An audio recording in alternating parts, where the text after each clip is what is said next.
সিলেটের মানুষ আজান দিচ্ছে। আচ্ছা, আজানটা হচ্ছে, আজানটা শেষ হয়ে যাক। বিএনপি নির্বাচনী প্রচার শুরু হলো পণ্যভূমি সিলেট থেকে। বৃহস্পতিবার সিলেট আলিয়া মাদ্রাসা মাঠে বিএনপির প্রথম নির্বাচনী জনসভা অনুষ্ঠিত হয়। এতে প্রধান অতিথি ছিলেন দলের চেয়ারম্যান তারেক রহমান। তিনি বক্তব্য দেওয়ার সময় জোহরের নামাজের আজানের সময় হয়ে যায়। আজান শুনে বক্তব্য থামিয়ে দেন তারেক রহমান।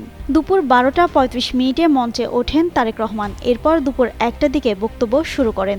একটু পরই মসজিদের মাইক থেকে আজানের শব্দ শুনে বক্তব্য বন্ধ করে দেন তিনি।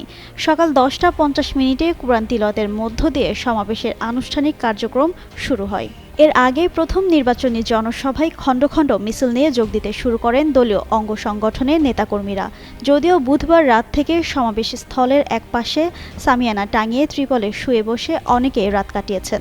এছাড়া সকাল থেকে সিলেটের বিভিন্ন এলাকা থেকে জনসভাস্থলে আসতে শুরু করেন নেতাকর্মীরা। ত্রয়োদশ জাতীয় সংসদ নির্বাচন উপলক্ষে সিলেটে জেলা ও মহানগর এবং সুনামগঞ্জ জেলা বিএনপির উদ্যোগে এই সভার আয়োজন করা হয়েছে।